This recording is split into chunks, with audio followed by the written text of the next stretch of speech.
They were there for every celebration. They knew your secrets. They called themselves your best friend. And then, when things got hard, when you needed them most, they disappeared. Or worse, they were the ones who made things harder. Fake friends are one of the most painful betrayals a person can experience, precisely because they are so unexpected. We expect enemies to hurt us. We don't expect it from the people we trusted with our innermost lives. But here's what the universe knows that fake friends don't. Every mask eventually slips. Every performance eventually ends. And when it does, karma is waiting in the wings with perfect patience. This is the Karma Files. Part 1, How to Recognize a Fake Friend. The most dangerous fake friends are not the ones who are obviously toxic. Those are easy to identify and easy to remove from your life. The most dangerous fake friends are the ones who are convincingly real, who have mastered the performance of friendship so thoroughly that you genuinely don't see it coming. But there are patterns, and once you know them, they become impossible to unsee. The first pattern is conditional presence. A fake friend is present when things are good, when you're successful, when you're fun, when you have something to offer. But when you're struggling, when you're going through something difficult, when you need support rather than entertainment, they are mysteriously unavailable. They have excuses, they're busy, they'll check in later. Later never comes. This is the most fundamental test of friendship. What does this person do when you need them? Not when you're thriving, not when you're fun to be around, when you're broken, when you're scared, when you need someone to sit with you in the dark. A real friend shows up, a fake friend finds somewhere else to be. The second pattern is competitive energy. A real friend celebrates your wins. A fake friend celebrates your wins with a smile on their face and a knot in their stomach. They can't quite bring themselves to be genuinely happy for you because your success feels like a threat to them, so they minimize. They qualify, they find a way to take the shine off your achievement without being obvious about it. That's great, though I heard that company has a really high turnover rate. Congratulations on the promotion. I'm sure the extra stress will be worth it. The third pattern is information leakage. Fake friends use what you tell them in confidence. Not always maliciously. Sometimes it's just carelessness, a failure to take your privacy seriously. But often it is deliberate. They share your secrets with people who shouldn't know them. They use your vulnerabilities as conversation fodder. They betray your confidence and then act confused when you're hurt by it. The fourth pattern is the absence of reciprocity. Friendship is a two-way street. In a real friendship, both people invest. In time, in attention, in emotional energy. In a fake friendship, the investment flows in one direction. You are always the one reaching out. You are always the one making plans. You are always the one who remembers their important dates, who checks in when they're going through something, who shows up, and they receive all of this as their due, without ever thinking to return it. The fifth pattern is how they talk about others. Pay close attention to how a friend talks about other people, especially people who are not present, because the way they talk about others is exactly how they talk about you when you're not in the room. If they gossip freely, if they mock others, if they share confidences that were entrusted to them, you are not exempt from this treatment. You are simply not present for it yet. Part 2, Why Fake Friends Are So Hard to Let Go Of. Understanding why fake friends are so difficult to release is important because the difficulty is not a sign of weakness. It is a sign of how deeply human beings are wired for connection. We form attachments to people based on shared history, shared experiences, and the emotional investment we have made in the relationship. Even when a friendship is not serving us, even when we can see clearly that it is one-sided or harmful, the history is real. The memories are real. The investment is real. There is also the phenomenon of sunk cost. The psychological tendency to continue investing in something because of what we have already put into it, rather than evaluating it based on what it is currently offering us. We think, but we've been friends for 10 years. I can't just walk away from 10 years. But 10 years of a fake friendship is not 10 years of real friendship. It is 10 years of a performance. And the fact that the performance lasted 10 years doesn't make it more real. It makes the revelation more painful, but it doesn't change what it was. Part 3. The moment karma arrives. The karma of fake friendship tends to arrive in one of several forms, and it is almost always perfectly calibrated to the specific nature of the betrayal. The friend who was there for the good times and disappeared during the hard times eventually finds themselves in a hard time with no one to call. Because they never built real friendships, only transactional ones. And transactional friendships don't survive difficulty. When they need support, they reach out to their network of friends and discover that the network is made of paper. It dissolves under the weight of genuine need. The friend who used your secrets as social currency eventually finds their own secrets exposed. Because people who treat confidences carelessly attract others who treat confidences carelessly. The information they shared about you gets shared about them. The betrayal they inflicted comes back to them from the very people they thought were their allies. The friend who is secretly jealous of your success eventually watches your success continue to grow while their own life stagnates, because jealousy is one of the most corrosive forces in human psychology. It consumes the energy that could be directed toward building something.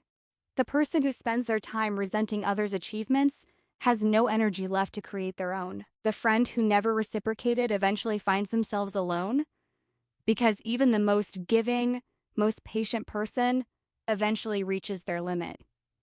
Eventually, the person who was always reaching out stops reaching. And the fake friend who never developed the habit of reaching out themselves is left with no one. Part 4, what to do when you discover a fake friend. The discovery that someone you trusted was not who you thought they were is a specific kind of grief.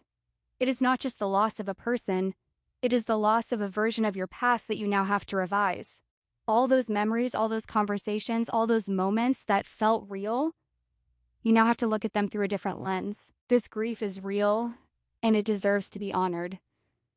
Don't rush through it. Don't pretend it doesn't hurt. It does hurt, and that's okay. But here is what the grief is also doing underneath the pain. It is clarifying your life. It is removing something that was taking up space, emotional space, mental space, energetic space, that can now be filled with something real. The first thing to do when you discover a fake friend is to trust what you've discovered. Don't talk yourself out of it. Don't make excuses for them. Don't minimize what you've seen. Your perception is accurate. Trust it. The second thing is to create distance. Not necessarily dramatically, not necessarily with a confrontation, but deliberately. You don't owe anyone an explanation for choosing to invest your time and energy in people who genuinely reciprocate. The third thing is to pay attention to how you feel in the absence of this person. One of the clearest signs that a friendship was draining you is the relief you feel when it ends. Not immediately, the grief comes first. But underneath the grief, there's often a quiet sense of lightness, of having put down something heavy that you didn't even realize you were carrying. The fourth thing is to use this experience to clarify what you want in friendship. What does real friendship look like? What does it feel like? What are the non-negotiables? This clarity is one of the most valuable gifts a fake friendship can give you, if you're willing to receive it. Part 5, the quality of real friendship. In the aftermath of discovering a fake friend, it is easy to become cynical, to decide that real friendship doesn't exist, to build walls and keep everyone at a safe distance, but this would be a mistake, because real friendship does exist, and it is one of the most profound gifts a human life can contain. Real friendship is the person who shows up at your door when you're falling apart without being asked. It is the person who tells you the truth even when it's uncomfortable because they respect you too much to tell you what you want to hear. It is the person who celebrates your wins with genuine joy because your success doesn't threaten them, it delights them. It is the person who has seen your worst and stayed anyway. Real friendship is built on consistency, not performance. On presence, not convenience. On mutual investment, not transaction. And here's what the universe knows. The people who have been hurt by fake friends, who have done the work of healing and clarifying what they want, who have raised their standards for who they allow into their inner circle, these people attract real friendship because they have learned to recognize it, because they have learned to offer it, because they have learned that quality matters infinitely more than quantity. One real friend is worth 1,000 fake ones, and the person who has been through the fire of betrayal and come out the other side knows this in their bones. Part 6. The spiritual truth about fake friends. From a spiritual perspective, fake friends serve a purpose, though it is not the purpose they intend. Every fake friend who enters your life is, in some sense, a teacher. They teach you where your boundaries need to be. They teach you what you will and will not accept. They teach you the difference between performance and presence, between transaction and genuine connection.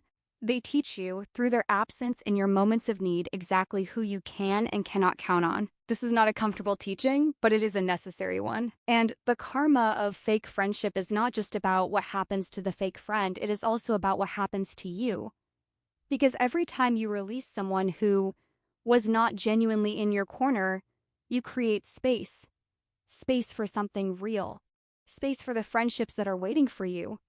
The ones built on honesty, on mutual care, on the kind of love that doesn't disappear when things get hard. The universe is always moving you toward your people. Sometimes it has to remove the imposters first. Trust the process, the real ones are coming, and remember, the universe sees every act of genuine friendship you have given. Every time you showed up, every time you kept a secret, every time you celebrated someone else's win with real joy. That energy is in the world, and it is returning to you in the form of people who will do the same for you. The real ones are coming. Keep your heart open. Subscribe to Karma Files for more stories of justice, healing, and the power of what goes around coming around. We'll see you in the next one. Part 7, The Long Game of Authentic Connection. Here is something that takes time to understand, but that every person who has survived the loss of a fake friend eventually comes to know. The quality of your friendships is a direct reflection of the work you have done on yourself, not in a judgmental way, not as a statement that people with fake friends are somehow lacking, but in the sense that as we grow, as we become clear about who we are, what we value, and what we will and will not accept, the people we attract change. The friendships we form deepen. The connections we make become more real. This is why the loss of a fake friend, painful as it is often a marker of growth. You have outgrown the dynamic. You have developed enough self-awareness to see the pattern for what it is.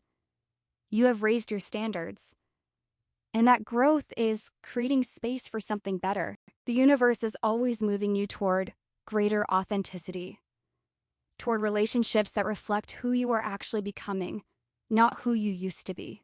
And sometimes that means releasing people who were part of an earlier chapter, people who served a purpose in your life at one time, but who cannot grow with you into the next one. This is not a failure, it is evolution. And the people who are meant to be in your life at this stage, the ones who match the person you are becoming, who can meet you at the level of authenticity and depth you are now capable of, they are out there. They are looking for you too. The universe is arranging the meeting. Trust the process. Subscribe to Karma Files for more stories of justice, healing, and the power of what goes around coming around. We'll see you in the next one.